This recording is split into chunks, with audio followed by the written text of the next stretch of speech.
just that I hope they don't win again.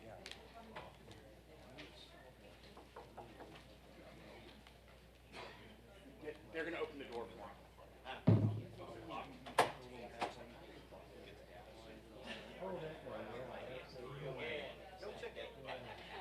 We learned that's all they did then. Yes, they are. I see so.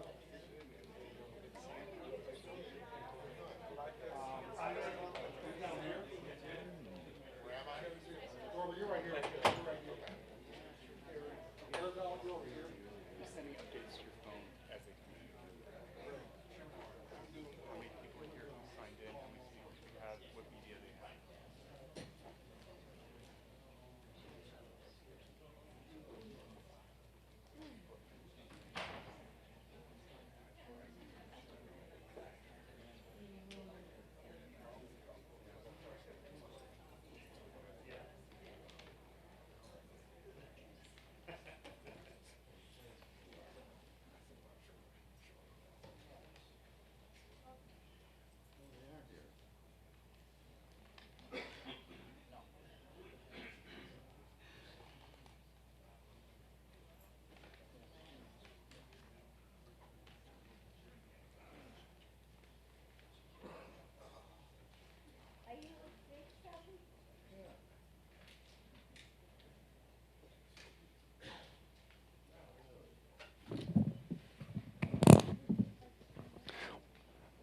If everybody would please be seated, we're about to begin. Thank you. Welcome to the public hearing of the 2017 CTA budget. I welcome you all here. We have a Spanish interpreter, Omar Montiel, who will speak for just a second. Hi, good evening, dear attendees. I'm the interpreter, Spanish to English and vice versa. If you need me, please raise your hand. Buenas tardes, señores. Si me necesita como intérprete, favor de levantar su mano. Muchas gracias. Thank you, Omar. We also have sign language interpreters here. If anybody needs assistance, please probably come over here. And with that, I'm going to turn the meeting over for a few minutes to Chairman Terry Peterson. There's no mics up here. Sorry, there's no mics up here. All right. Good evening. Good evening. All right. Thank you. Thank you. Let me just introduce the directors are here. But before I do, let me just thank you for taking time out of your busy schedule to be here. I really appreciate it.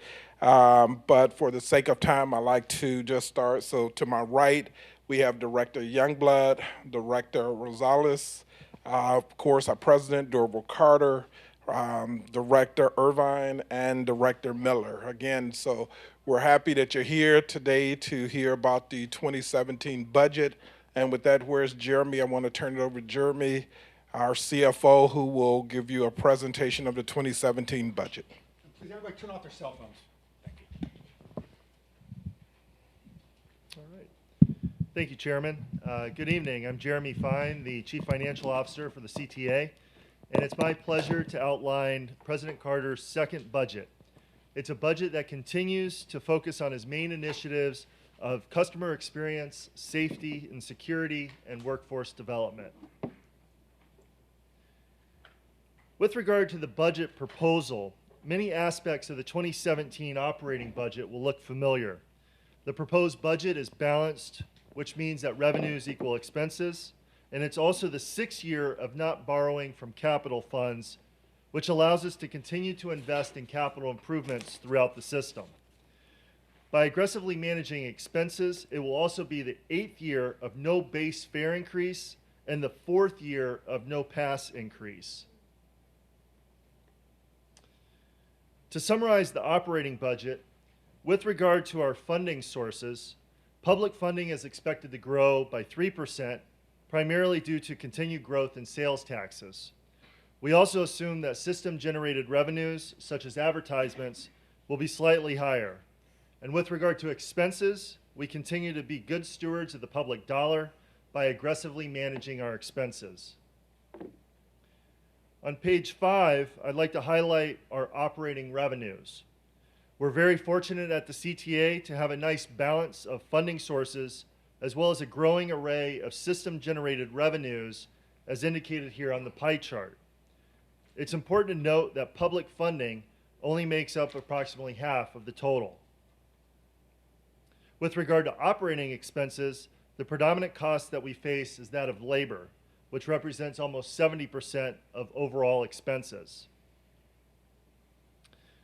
In addition to our operating budget, we're also seeking approval for the 2017 through 2021 Capital Improvement Plan, known as the CIP. Turning our attention to funding sources, the CTA has done a great job of tapping into federal resources, indicated here in the blue, that account for approximately 68% of the CIP's funding sources.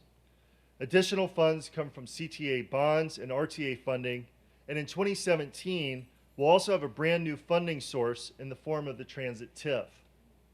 And finally, state funding, as annotated here, is not included in the plan as shown, since Springfield has not approved a capital funding program since 2009. With regard to the projects to be funded, the capital plan will fund various projects including gateway stations, transformative projects such as Your New Blue, Red Purple modernization, as well as the Red Line extension. We will also continue to fund improvements to our bus and rail fleets that will make them one of the youngest in the nation.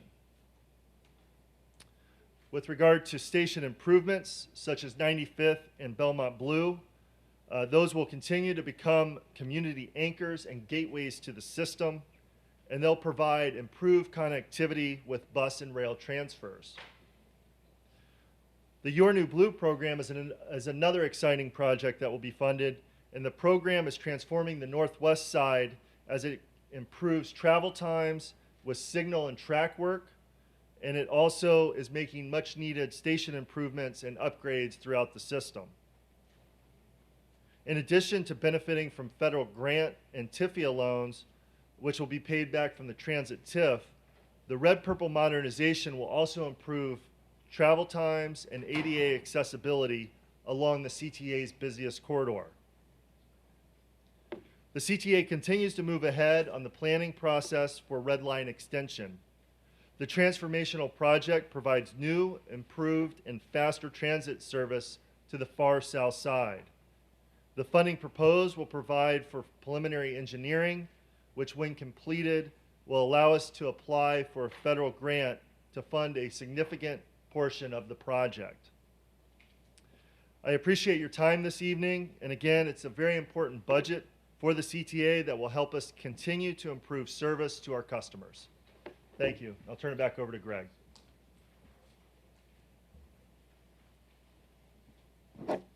Thank you, Jeremy. We would now like to begin the public comment portion of tonight's meeting. Everybody who wishes to speak, who has a blue card, should be sitting up near the front because you'll be the first people that we will call on. And we ask that you please limit yourselves to 3 minutes. So thank you very much, and we'll start over here. Heather, would you like to speak first? Oh, sure. Okay, now take your blue card. Thank you. Yeah. Hi there. My name is Heather Armstrong, and like my concern is about retraining the bus drivers, because on Friday I had a driver that didn't know how to strap down a wheelchair, and she didn't. And when it came to getting off, she put me in front of the bench and Navy Pier instead of pulling up a little bit to make sure I can get out. That's why I'm thinking that the drivers need to be retrained. Thank you. Thanks, Heather. We're going to find out which bus it was that you're on and where you were at the time. Navy Pier. Okay. Garlin, you wish to speak next? Yeah. Go right ahead.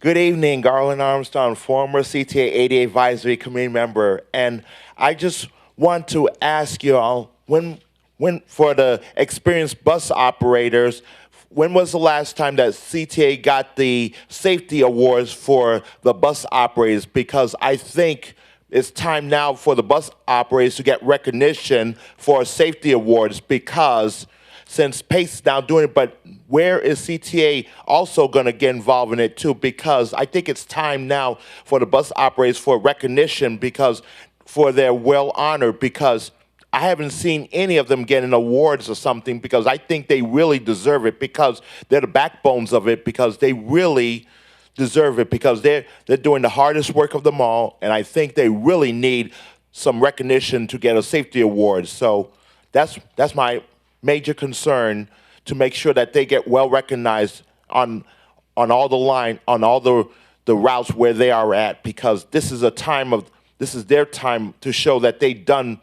a formative job.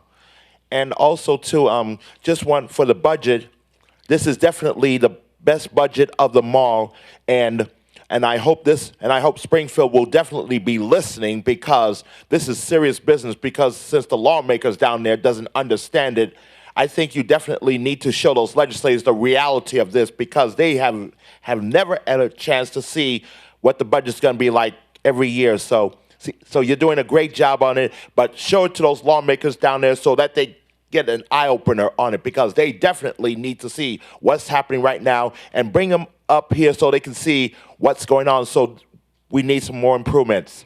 Thank you very much. Thank you, Garlin. Alan, go right ahead.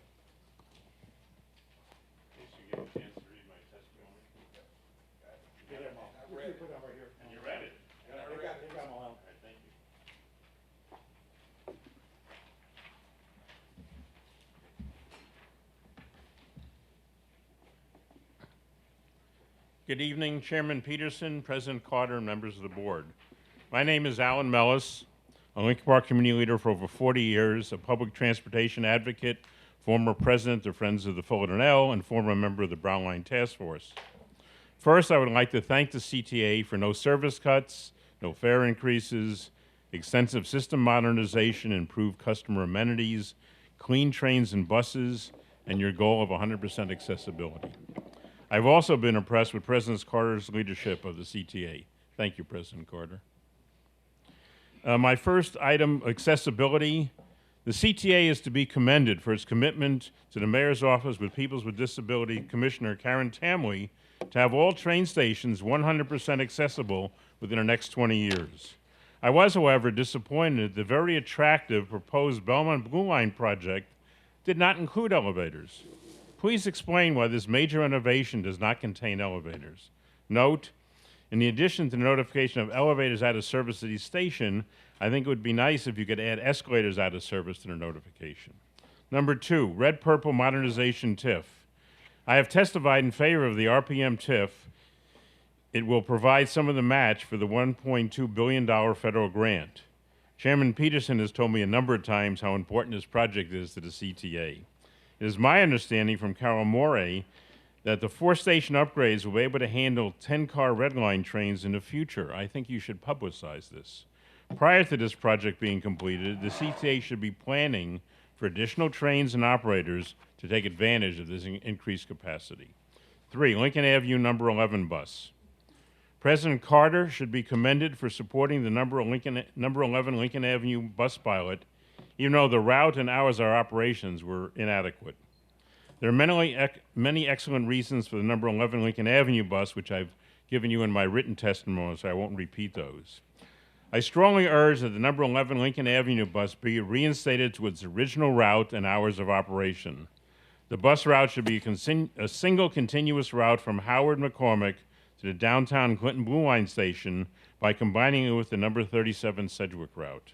The route should end at the Chicago History Museum turnaround at North and Clark on the weekends, and the weekday hours of operation should be from early morning to late evening.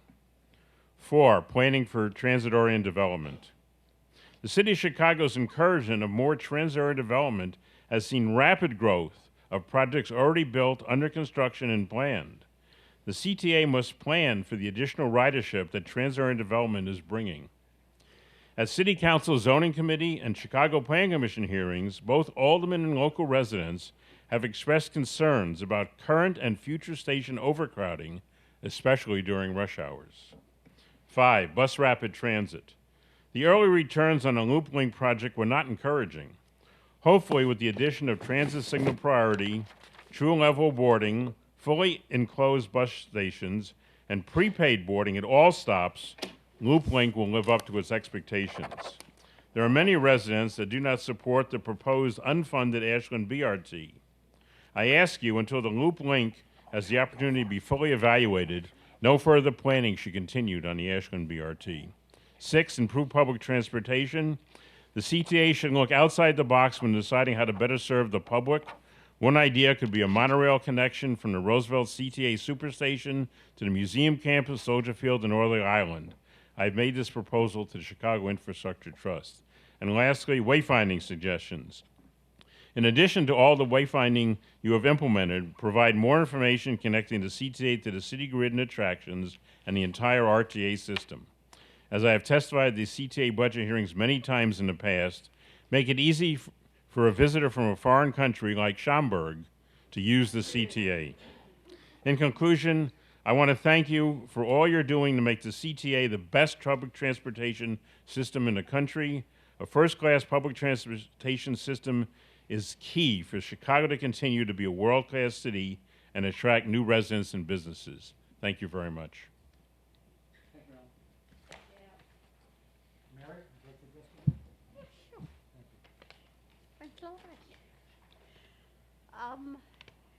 Dear members of the board, I feel that the blue line, the renewed blue line renovation at Belmont is crucial for me when I go get medical and dental care at Illinois Masonic. And I hope, oh, thank you, Greg. I hope it can stay open during the renovation, and I hope the RPM modernization is going to keep going on track based on what Donald Trump had said. Thank you very much. Thank you, Mary. Here you go, Greg.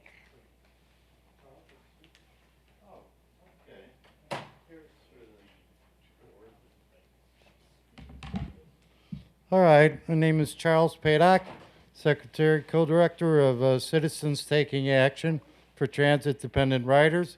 Please check out our website. There's studies we've done during the year. We've got a Facebook page that's caught fire. We get about 1,000 views per post on there. Anyhow, be eclectic as usual. Of course, this meeting tonight is basically an exercise since this budget's going in tomorrow to the county and RTA on Wednesday, but it's always nice to visit each other. Thank you again for not increasing fares and budgeting at a time of a decrease in ridership, lower ridership. No one can argue against the capital improvement efforts of the organization. Very commendable, and I must commend your employees who are able to secure that federal funding. As a civil service employee myself, I know that's involved. By the way, it's always, again, it's a very well-prepared budget and very informative. Passing on to other issues, and we're somewhat concerned, though, however, a decrease in the service levels. We went back 5 years to see how the bus routes were going. We have 100 fewer buses, 11 fewer routes, 1,000 fewer bus stops in the system. We lost 660 miles of bus routes. The number of bus routes, miles traveled per day, went down by 15,000 miles. And the price of that was the loss of 46 million riders. You've got to do something to turn that around. One of the ideas we're pursuing is an income-based fare structure, which is presently being looked at in New York and voted on, Seattle, Charlotte, and other cities. The ridership is going down, and it has been for the past 5 years. For conversational purposes, about 5% per year. You cannot increase fares because you'd automatically lose another, as you well know, another 5% in ridership. We've got to do something to turn that around. Unemployment, ridership is going down. At the same time, unemployment figures have decreased. That's not the way, and nationwide, public transit has been on increase steadily for the past 25 years, so something should be done. One little note here, I appreciate some of the things, the performance metrics. I had to live to those as a civil service employee. Very good, very informative on page 150. The falling ridership, page 32 is very good. The comparison of other systems on page 143, always very informative. I'm glad to see we're doing well in comparison to other systems. And you should be commended, as well as on page 173. Last of all, the one thing I personally got to talk about, though, as I see that there's no bus bunching, apparently, according to the performance metrics. Well, I'm sorry, that's fiction. And I know, I had to say they're using the term big gaps here. No, something's got to be done about that. That situation is, and we have not done a formal study, but from my perspective, that situation has gotten worse and possibly needs to be addressed, particularly in inclement weather in Chicago during the winter. All right, I'm done. Thank you very much. Good to see you again. Thank you. And we look forward to supporting you again.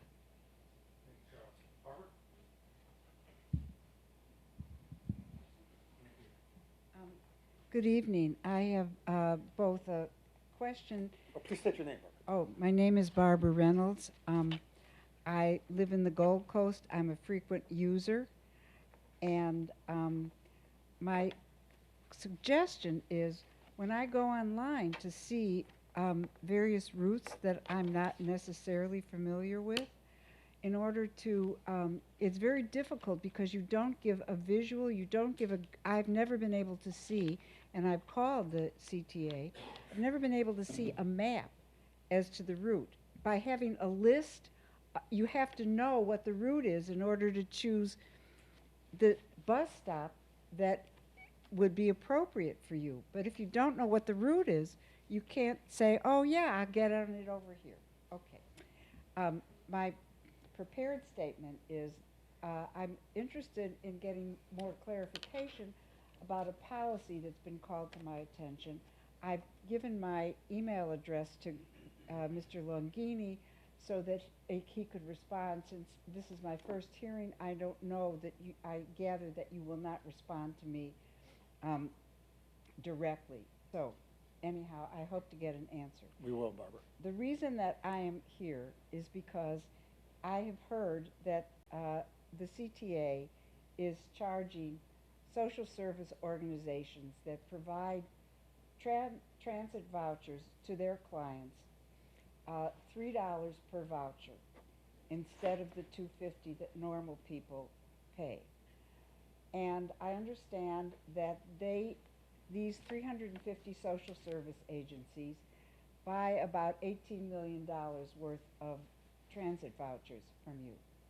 The extra 50 cents for each voucher represents $250,000, which those agencies could use to deliver service or buy more CTA transit vouchers from you.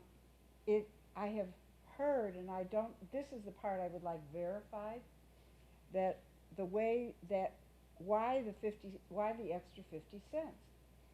So I've heard that Ventra takes a piece of it because they put an extra chip in each one of these things. Although if they put I don't understand with all our technology why we have to be paying a for-profit entity like Ventra to put in a chip in these transit vouchers. So I would like an answer to that. If there's no other way that, I don't know why you need to monitor, I presume it's got good reason, but I would like to know, is there another way?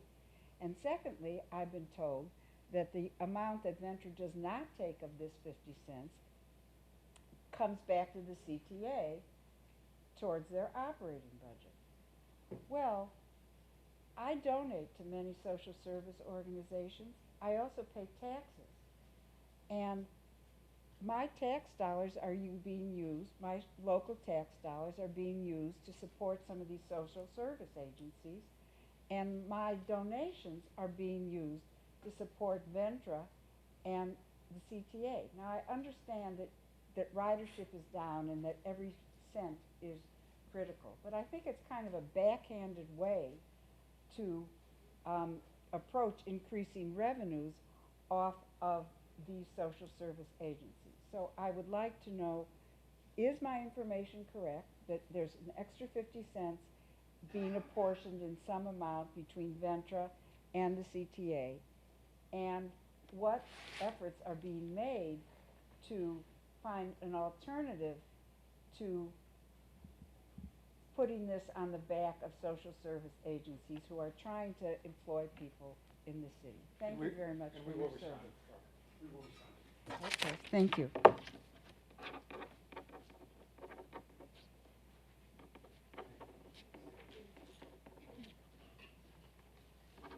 I think we're talking about the same issue, actually. My name is Janet Lang, and I am a retired corporate executive. I am not an advocate, and I'm not employed. I'm retired. But I am developing and designing some study groups for Northwestern Osher Lifelong Learning Institute. And this semester, I am offering a class on employment as a pathway out of poverty. And we have about 24 retired professionals in our class. We have a number of corporate executives. We have lawyers. We have small business owners. We have a lot of educators. And we're examining a number of the barriers to employment for the disadvantaged. And we've covered a lot of the issues. We've covered things like intergenerational poverty. We've looked at lack of economic development in disadvantaged communities. We have looked at lack of job skills and lack of soft skills. We've looked at a history of incarceration or substance abuse. We've looked at a number of different issues relative to barriers for employment. And we've also heard a lot of very wonderful not-for-profit organizations talking about the fine work that they are doing, helping to find employment for some of the most disadvantaged in our communities. We've heard from organizations like North Lawndale Employment Network, Lawndale Christian Legal Center, the CARA program, All Stars, MCFA Challenge. We've paid a visit to the City Colleges of Chicago, and on and on. And by the way, we do want to commend the CTA on your Second Chance program. I think it's wonderful. We have heard about that actually from North Lawndale Employment Network, and we see that you are actually hiring many of the individuals that we are talking about. We've also heard about your website. You talk about the what you do with your contractors in order to encourage them to hire the underemployed. And so, I mean, these are fabulous programs, and we really commend you for it. However, we have heard that transportation is actually one of the biggest barriers to employment for this population, transportation. And, you know, this is certainly a complex issue. It obviously has to do with where some of the jobs are created. And you can't fix that. But there is one very easy fix that you do have the power to change. Many of the not-for-profits that you just heard from the prior speaker talk about, they are paying a 50-cent surcharge to provide single-issue tickets to the very neediest of clients that they are serving. And the reason they provide these single-issue tickets is because they can't afford to stockpile the hard plastic Ventra cards.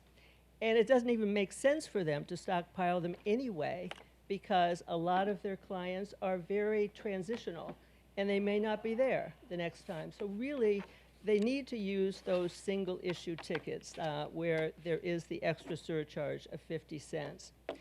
Now, in addition to that, if they are buying these tickets, then there's no easy way for them to go online and make bulk purchases.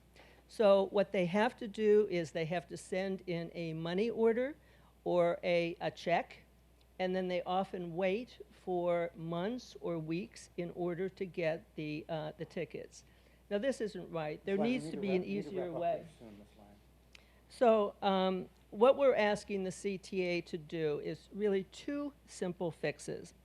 One is to eliminate this 50-cent surcharge for the social service organizations, and the second is to simplify the bulk purchasing process. 2 easy fixes. So at a time when there is a crisis in youth unemployment, and our mayor has made employment one of the key cornerstones of his strategy for violence prevention and interruption, doesn't it make sense to make these few simple changes in order to rectify this problem? Thank you for your consideration. Mhm. Speak next. Or whichever one, you go right ahead. Thank you. Good evening. I wanted to thank you, Chairman Petersman, President Carter, and members of the Chicago Transit Board. My name is Sara Wetmore, and I am Vice President and Research Director of the Civic Federation, a 122-year-old nonpartisan government research organization. Our membership consists of leaders from major corporations, professional service firms, and institutions in the Chicago region. We appreciate this opportunity to comment on the CTA's proposed fiscal year 2017 budget.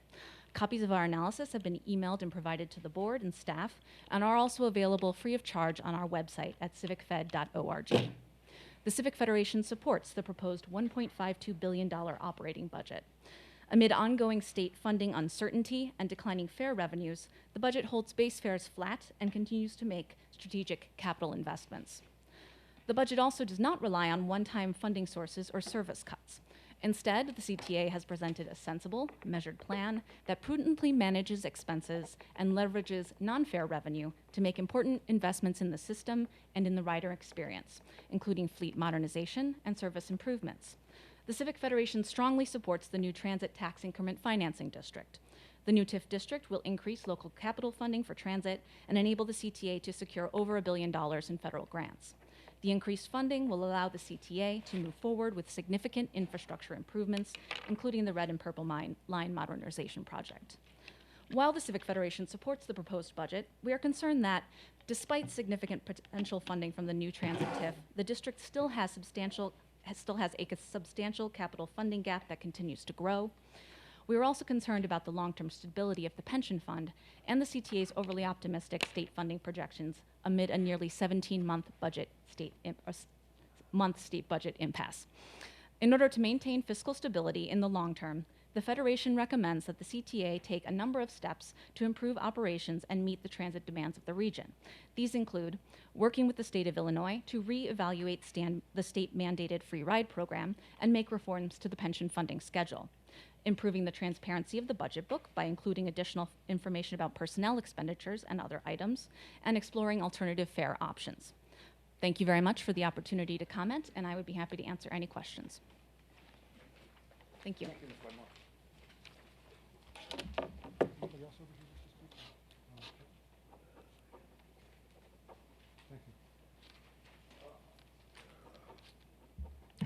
My name is Kevin Carl Peterson, Carl with a K, Peterson, S-O-N. Okay. I'm with Citizens Taking Action for Transit-Dependent Riders. Well, I had remarks set up, but I was kind of disheartened when I saw the turnout, because basically you guys have put no call cards about this budget hearing on the buses or on the Ls. I travel all the way from the south side all the way up to the north side. I have yet to see anything about this budget hearing. Well, again, you got a low turnout. Well, again, the main people who showed up are the same ones who show up every year, so yay. Basically put, you're saying there's going to be no service cuts on the thing, but here's the thing. Last year you said that too, and then you had service adjustments at the end of the year in December where buses were stopping earlier and all that.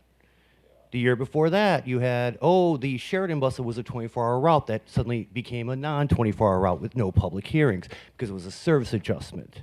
So again, and again, you have voted for how many different service cuts? People who work second shift cannot get home from their jobs if their buses are stopping at 10:30 and they're working till midnight. But again, you're wondering why you lost ridership, just like the year before that. You keep losing ridership.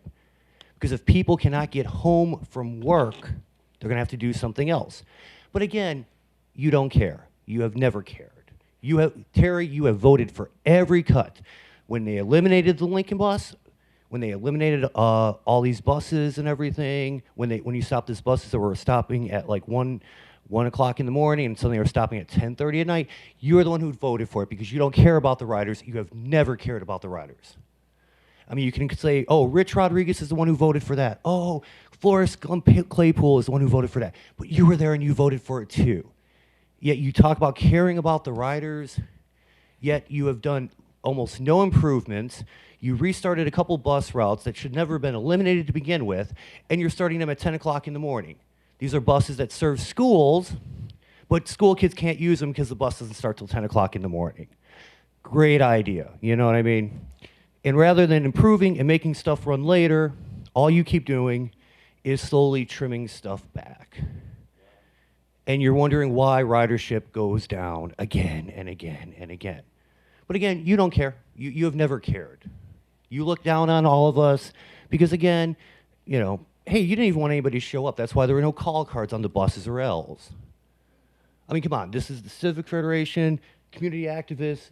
They don't miss a meeting anywhere. They have never missed a meeting anywhere. You know what I mean?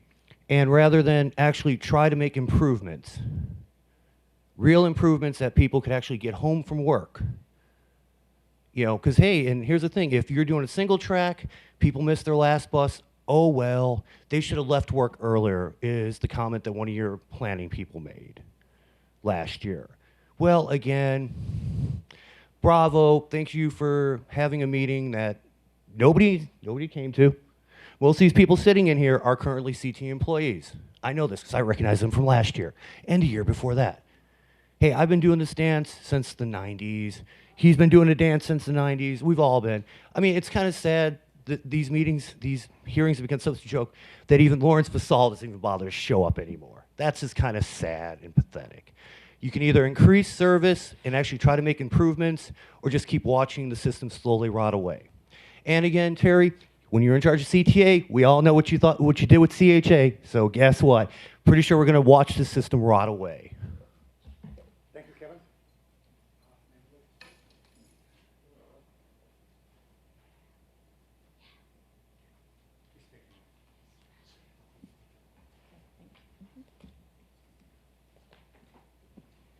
Good evening. Okay, my name is Valerie Leonard. I am with the North Lawndale Community Coordinating Council, and a number of our members are here. We're here to talk about the fact that we're doing comprehensive planning for the first time in our community in 58 years. And transportation is very, very much a part of that. And we just got our existing conditions report. We haven't started planning in earnest, but just looking at the high-level statistics, we see that since 2010, the blue and pink line ridership in North Lawndale actually increased significantly in comparison to CTA ridership citywide. The blue line increased 19.4%.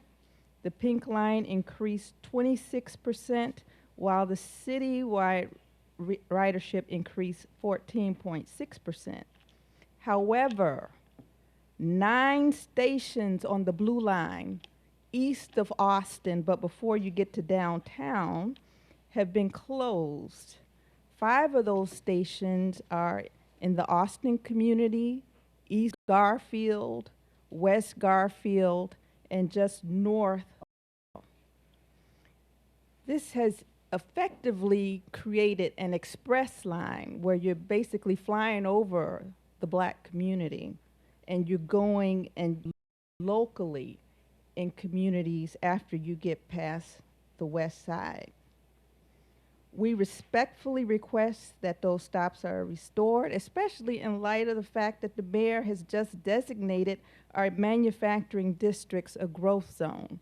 The blue line goes right north, or right through the growth zone. And you can't attract employers that will hire locally if residents can't access public transit. In fact, people are going to be dependent on cars and they're not going to be able to work in their own neighborhoods. North Lawndale residents are more dependent on public transit than the rest of the city, and our total ridership on public transit has remained steady while it's has declined at a much, much lower rate in those areas where it has declined. We're looking at maybe a 1% decline. Yet, the Ogden bus stops at California. It doesn't go west of California into the rest of the neighborhood. And mind you, the neighborhood goes to city limits, which at that point is Ogden. So we're looking at 2 miles where there's no service on Ogden. And since the line was shortened, we've seen a number of developments and cultural activities to emerge that weren't in existence when the line was cut. So this impacts institutions like Mount Sinai Hospital. We're looking at CineSpace, which has complained. We look at Lawndale Christian Health Center that has complained. There's a new school being built on Ogden that won't be getting any service. And this really impacts people's ability to get to work and to school safely and on time. So we respectfully request that you restore the service to where it was before it was cut, and that would be going down to Ogden and turning around at the Pulaski Pink Line. So we thank you for programs like Second Chance. However, we would like for you to extend vocational programs to include our high schools, because many of our kids are not going to college. We think that they need to have some alternative, and I know I'm being pulled away. And we know that you're going to have a big procurement fair tomorrow that's going to be at the Cultural Center. We respectfully request that you have something similar on the west side. We'd be more than happy to help you host it. We're looking for opportunities for small businesses to actually do business with CTA. We're looking for opportunities for our artists to have their work commissioned in the CTA stations. And we're looking for employment opportunities, not only for ex-offenders, but for people who might need to retool or for kids just out of college and all that good stuff. So in closing, we'd like to speak with somebody at length about our plans. I don't know who that person might be. Okay. Thank you very much. All right, thank you. Thank you very much.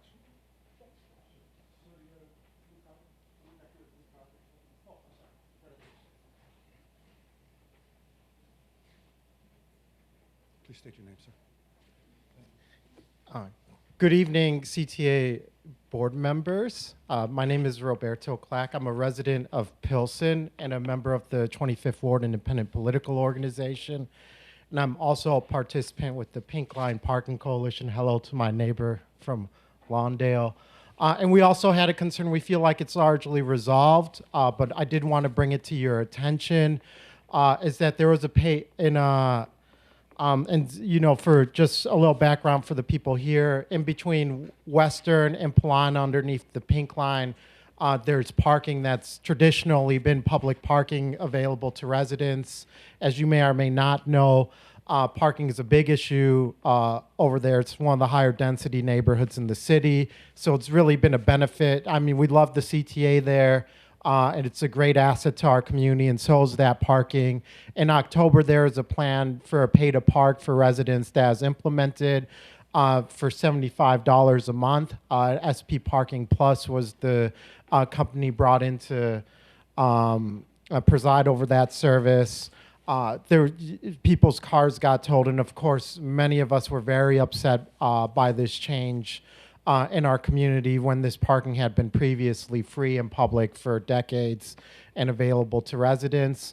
We are disappointed that this happened, and really one of the things we didn't appreciate is that there wasn't really input on whether we wanted as residents or not.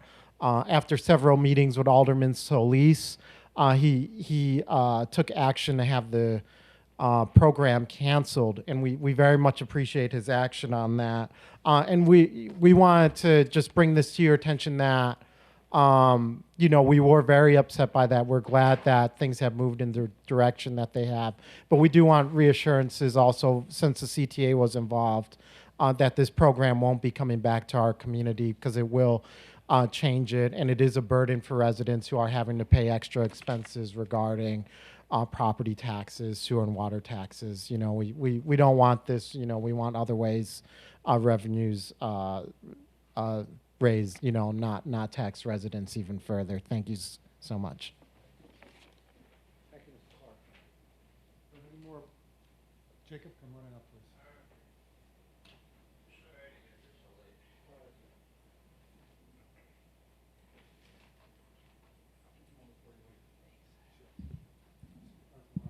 Okay. Yeah. Jacob Aronov is my name. I live at 5754 North Elston in Jefferson Park. Sorry to get here so late. I ran down here last minute on the blue line. Excuse me, I'm still catching my breath. Operating budget, I'm glad that you're not raising fares or cutting service as you have in the past, but your own by your own figures, ridership is down on both the trains and the buses, and I'm wondering what that will mean for next year. Is that the next year will there be any service cuts to make up for it, or are you just going to excuse me, kick the can down the road and not deal with it until it becomes a real problem, and then you have to institute more service cuts? You could do more to increase ridership by number one, increasing night owl service on many routes, 1/2 hour every night, like on the Lawrence bus and the Belmont bus. So only a few buses now which run 24 hours, so that people working second and third jobs can get home more easily. And by encouraging people to transfer.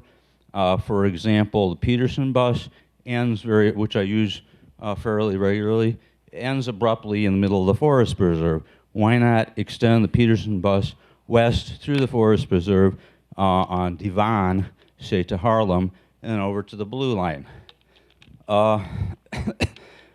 Capital budget, I'm glad that you're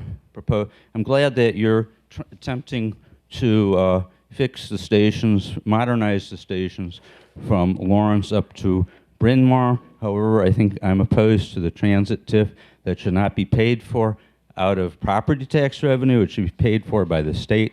I realize that the governor has not released a capital budget this year, but we need to keep lobbying him for that, and the legislature. This is a very unusual TIF, and I'm wondering if the federal government will even accept this TIF as a form of local payment. I'm very controversial here now. The Belmont flyover has come up before. I'm very much opposed to it. Mostly I see it, people living in that neighborhood are opposed to it because the impact it'll have on the community. I'm opposed to it because I don't live anywhere near there. I'm opposed to it because as a transit rider, I see it as a big waste of money. I see it as totally unnecessary. With that same money, it might help end some of the delays there, but it's not going to do anything at all to increase capacity. To increase capacity, you need to lengthen the stations. You need to put back the outer platforms at the Addison station as there once was, so that Addison station always gets very overcrowded during the time of the Cubs games, particularly since the Cubs are having a winning streak now. You bring back the outer platforms at the Addison Street station.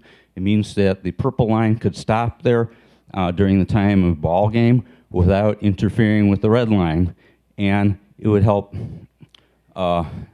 free up the Red Line so that it could go other places. The meeting that you held at DePaul University, I left the meeting, I got on the Brown Line, I went up to Lawrence and Kimball. That was not a problem. It went right through. Once I got up to Lawrence and Kimball, I went across the street, waited for the Lawrence Avenue bus, almost 20 minutes. I got back to Jefferson Park just in time to miss my last bus. So much for saving people time. You need to stop the practice of bus bunching. You need to run the buses more regularly in order to pick up more riders. The Belmont flyover is not really going to do that. With the amount of money that you're spending on it, you're claiming $320 million. By the time It's completed. It costs more like 600 million, and you could take that money and use it for more station rehabs. Thank you for your time. Thank you very much. Yep. Does anybody else have any blue cards or pink cards? Any other cards?